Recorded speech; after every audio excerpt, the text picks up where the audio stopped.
Olá, boa tarde. É com muita alegria estar aqui mais uma vez para mais este programa, que não é, faço questão de falar, que não é um ensino, não é uma aula, logicamente, que eu não sou professor do assunto, lógico, né? Mas é um comentário que eu gosto de fazer sobre algo que acontece e sobre alguma coisa que a gente imagina que foi consequência disto ou daquilo que aconteceu. Eu gosto muito de vez em quando, não é que eu sou um estudioso da Bíblia, nada disso. Eu gosto muito de vez em quando de dar uma olhada assim em alguma parte da Sagrada Escritura que traz para nós assim algo muito importante. Essa semana eu abri a Bíblia e eu estava vendo lá a história da criação, né? Creio que você já viu, já conhece muito bem essa história. E entre outras coisas, eu estava vendo logo no capítulo 3 sobre a culpa, né? Sobre a culpa, pecado, enfim, né? Então a gente fica refletindo sobre essa questão. Então, o primeiro livro da Bíblia, que é o livro do Gênesis, ele trata da criação logo no início, e ele vai dissertando sobre como foi feita a criação do universo, né? Que para nós que cremos e não alcançamos um ensino onde pode inverter o processo da criação, eu acredito daquilo que está escrito na Bíblia, na Sagrada Escritura, porque sei que é a verdade. O que outros escreveram sobre a criação, aí são outros que eu não conheço, portanto, não critico, mas também não creio em determinadas versões que apresentam. Então, como a gente é temente a Deus, acredita naquilo que Deus nos fala, né? Como a gente é obediente a Deus, não 100%, porque lógico que temos as nossas falhas, mas buscamos seguir aquilo que Deus nos fala, né? Então, nós sabemos que quando Deus criou o universo, Ele criou, por último, o homem, né, o ser humano. E ali entregou para o homem o governo de toda a criação.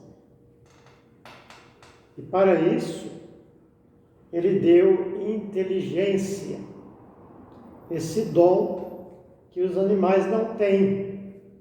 Os animais agem por instinto e nós agimos pela inteligência. Essa é a diferença. Então Deus deu àquele homem o poder de governar toda a criação, a superioridade sobre toda a criação. E depois disso, ele viu que ele estava só e arrumou uma companheira para ele. Olha que beleza, não? cara estava lá sozinho e ele disse, não é bom, né? Fala assim, não é bom que o homem fique só. Então arrumou uma companheira, pôs lá num jardim muito bonito, que da Escritura falam que é Jardim do Éden. E deixou o casalzinho ali, uma belezinha. Ele criou a companheira para o homem, né? Deixou os dois lá no jardim. E como proprietário do jardim, senhor do jardim, ele quis orientá-los a respeito de como eles deveriam se conduzir ali. Falou, olha, está tudo aí à sua disposição, é de vocês, tem um pomar maravilhoso e vocês podem comer de todos os frutos das árvores, menos daquela que está lá no meio do jardim. Só que eles não deram importância àquilo que Deus falou. Então, eles foram lá, a mulher pegou daquele fruto, e eu não sei qual é a interpretação de muitas pessoas que estudam a Sagrada Escritura. Pode ser que tenha várias interpretações, até um tanto desvirtuadas, mas eu estou falando daquilo que eu vi, né? Daquilo que a Escritura nos fala. Então, a mulher comeu daquele fruto. Aliás, ela pegou daquele fruto, deu para o homem comer daquele fruto e ela também comeu. Desobedeceram aquilo que Deus havia falado. E Deus, um dia ele visitando o jardim, na parte da tarde, como ele fazia sempre, né? Porque ele tinha uma amizade muito profunda com os dois, né? E ele tinha aquele cuidado, aquele zelo de visitá-los durante a tarde. E naquele dia ele chegou no jardim e que os dois, né? Sumiram.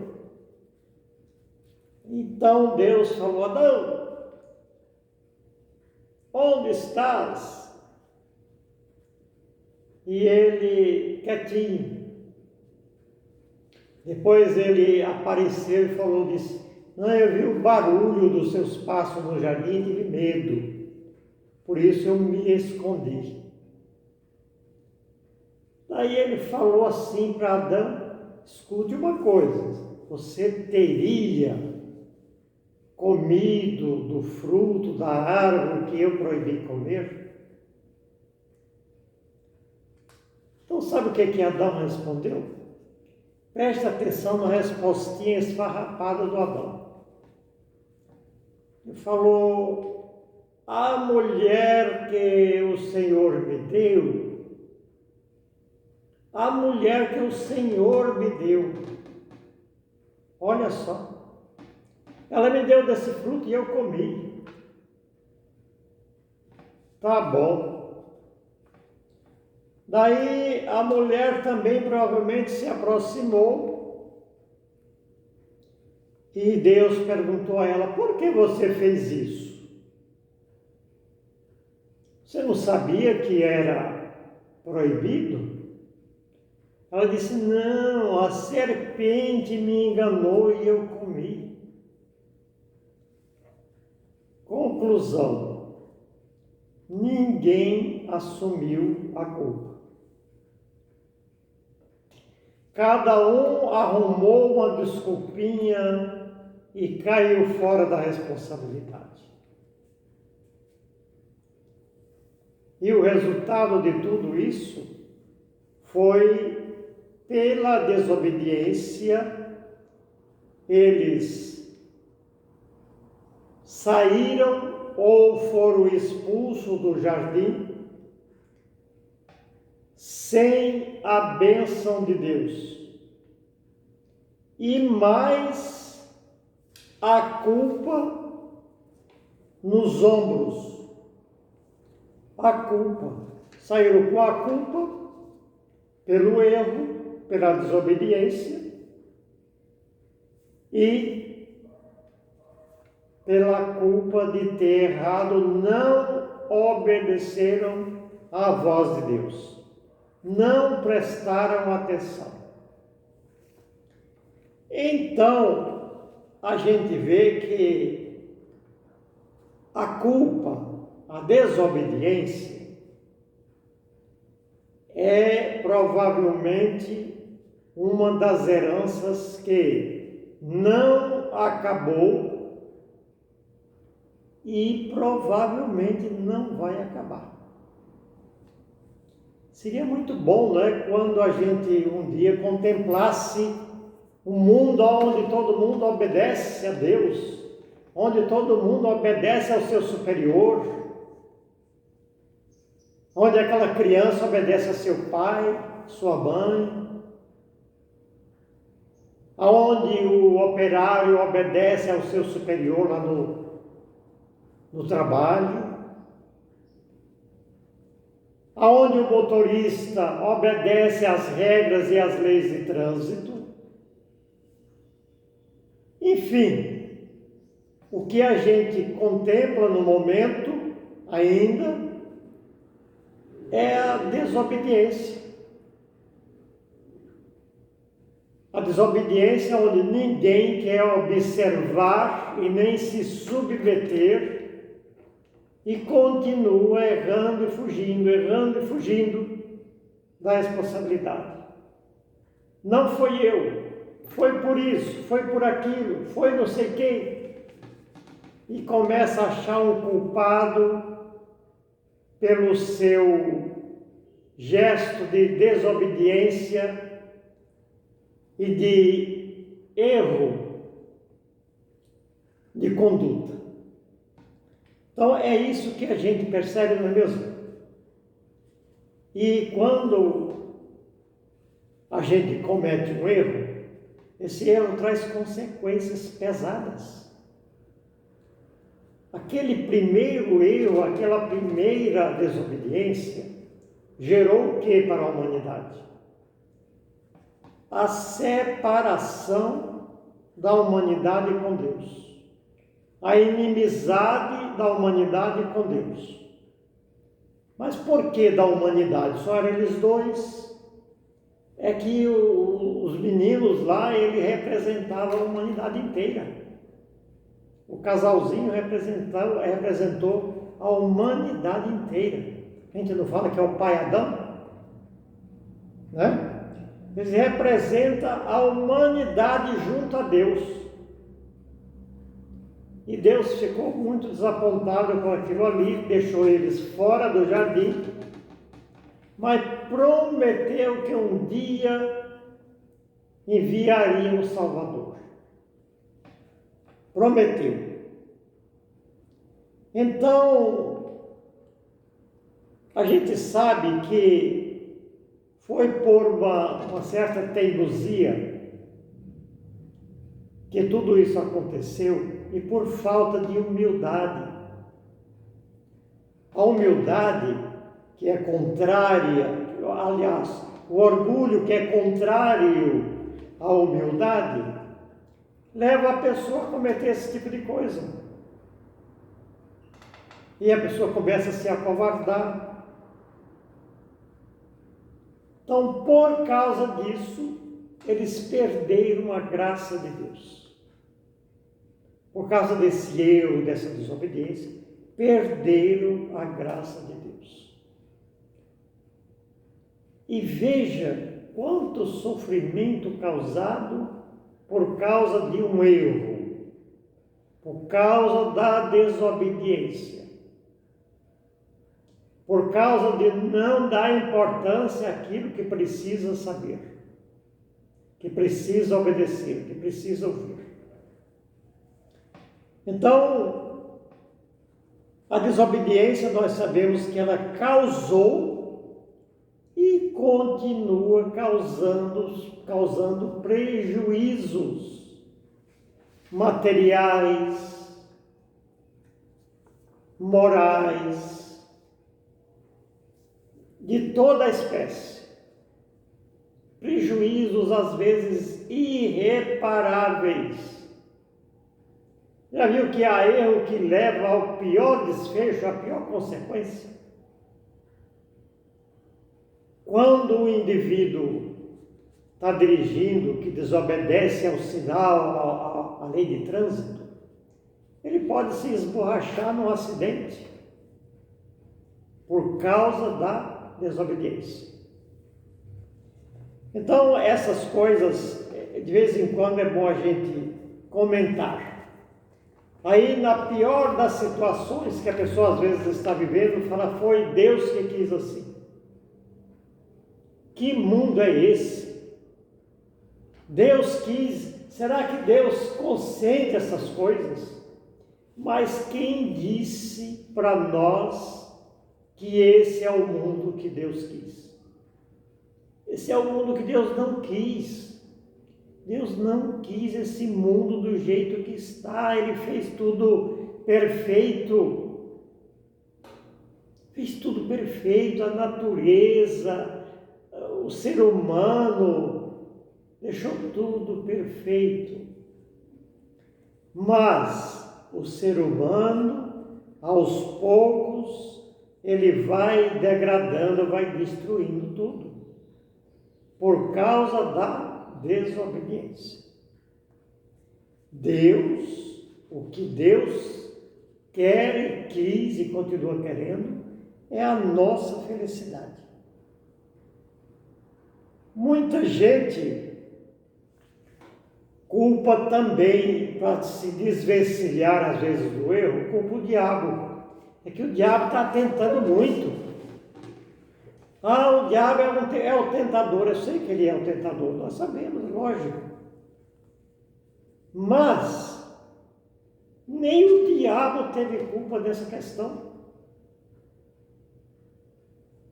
Quem tem culpa, sabe quem que é? É quem aceita a situação. Quem adere à proposta. Essa é a culpa da pessoa e não do diabo. O diabo está ali prontinho para destruir. Ele está pronto para destruir, é lógico. Tem gente que diz, eu acho que esse diabo não existe. Tá bom. Enquanto tem alguém dizendo que o diabo não existe, ele está fazendo a festa. Enquanto tem gente duvidando que o diabo não existe, que isso é besteira, e às vezes a gente ouve por pessoas que não devia falar que o diabo não existe, porque isso é uma realidade bíblica. Enquanto está dizendo que ele não existe, para simplificar as coisas, aí ele vai fazendo a festa dele. Porque está duvidando, não está dando importância, não tem o seu diário de oração. Quando ele pega a gente desprevenido, sem oração, sem Deus, sem a palavra de Deus, é o campo propício para ele entrar e fazer o estrago. Eu e você sabemos disso. E não é bom nem experimentar para ver. Nós já sabemos, por tudo que está escrito na Sagrada Escritura, e não é mentira, não precisa a gente experimentar nada nessa linha de pensamento. A gente já sabe que é. Quando a gente descuida da questão, ele vem e faz o estrago dele. Eu vou ler um pouquinho do livro do Gênesis, para a gente ter assim uma ideia, apenas alguns tópicos, que vai nos dizer assim, como é que foi. Vamos ler o capítulo 3 de Gênesis, versículos de 1 a 3, diz assim: A serpente era o mais astuto de todos os animais do campo que o Senhor Deus tinha formado. Ela disse à mulher: é verdade que Deus vos proibiu comer do fruto de todas as árvores do jardim? A mulher respondeu: podemos comer de todo o fruto da árvore do jardim, mas do fruto da árvore que está no meio do jardim, Deus disse: vós não podeis comer. Depois vem aqui: a mulher, vendo que o fruto da árvore era bom para comer, de agradável aspecto e muito apropriado para a inteligência, tomou dele, comeu e o apresentou também ao seu marido, que comeu igualmente. Agora vamos ver os versículos de 8. Diz assim: e eis que ouviram o barulho dos passos do Senhor Deus no jardim, que passeava no jardim à hora da brisa da tarde. O homem e a mulher esconderam-se da face do Senhor Deus no meio da árvore do jardim. Quer dizer, esconderam-se de Deus. A história é muito longa, mas depois, se você quiser dar uma olhadinha, dá uma olhadinha para você ver o capítulo 3 de Gênesis. Então aqui começa a história mais assim definida da desobediência, que é fazer de conta que não escuta o que Deus fala. Isso que Deus falou é bobagem na mentalidade deles, no pensamento deles. Isso é desviar da responsabilidade. Desviar da responsabilidade daquilo que eles cometeram. Só que não assumiram a culpa. Não assumiram a culpa. Então, quando eles viram o barulho dos passos do Senhor, fugiram. Isso já é aquela culpa que está ali. Não, nós erramos, eles sabiam que tinham errado e fugiram. Então, ele esconde-se e Deus constata que eles haviam desobedecido. Aí começa, olha a resposta do homem: a mulher que tu me destes, me deu desse fruto e eu comi.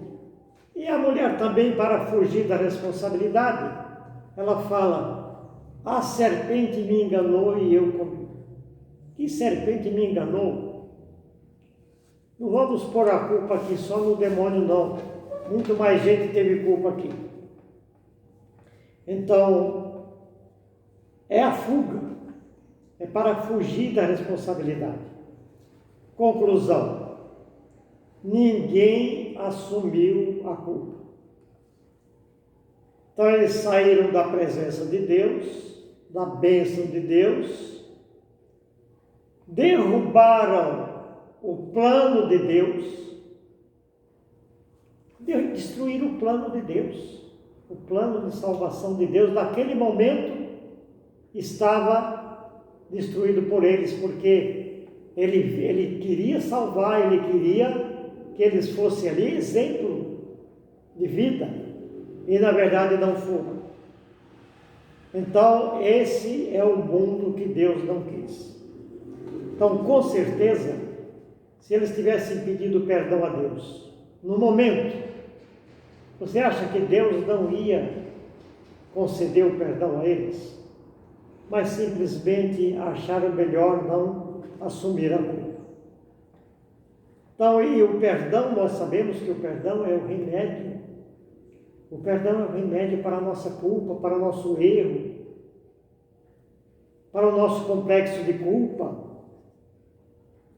Então, há duas coisas que nós não gostamos de fazer. Se perguntar: você gosta de perdoar? Eu vou dizer: é muito difícil. Eu nunca vi, na verdade eu nunca vi uma pessoa falar que gosta de perdoar. Eu nunca vi. A gente diz: não, Jesus perdoou, então eu devo perdoar também, lógico. Só que Ele é Deus. A capacidade de amar de Jesus é muito grande. Ele perdoou porque Ele é Deus. Nós temos dificuldade de perdoar. Temos dificuldade de perdoar. Isso aí é notório, nós temos dificuldade de perdoar. Agora, sabe quando? Você sabe quando essa mania que nós temos de não perdoar nos atrapalha mais? Ora, não perdoar o outro já é complicado. Agora, sabe quando é pior ainda para mim ou para você? É quando nós não perdoamos a nós mesmos. Quando eu erro, que eu fico me crucificando a mim mesmo, me flagelando. Ah, porque eu errei, eu não me perdoo. Eu não sei se você já escutou alguma pessoa falar isso. Eu não me perdoo pelo erro que eu cometi.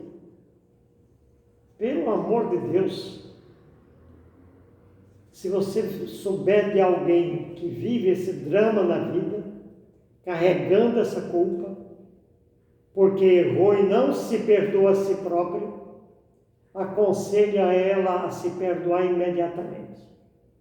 Porque isso é carregar um fardo muito pesado, quando não devia. Então nós temos que perdoar a nós mesmos, para que a gente tenha paz interior, para que a gente receba essa cura de Deus. Ora, meu Deus do céu, não perdoar a mim é não reconhecer que eu sou fraco. Quando eu perdoo a mim mesmo, eu vou dizer, bom, eu não sou tão perfeito assim, tão bom assim. Eu tenho meus momentos de erro, de desacerto, e eu preciso perdoar a mim mesmo, para que eu tenha paz. Eu já vi muita gente doente, porque não se perdoou do mal que fez. Às vezes a pessoa foi embora e morreu com essa culpa. Não perdoou a si mesmo e também não perdoou a ninguém. Então isso é um mal muito grande, a gente precisa se vigiar, porque reconhecer que eu também posso errar, é na hora que eu digo, eu também posso me perdoar. Agora, o que é que nós vamos fazer com isso? Pedir a ajuda de Deus para que nós possamos corrigir em nós essa tendência que nós temos de errar conosco mesmo e errar com os outros.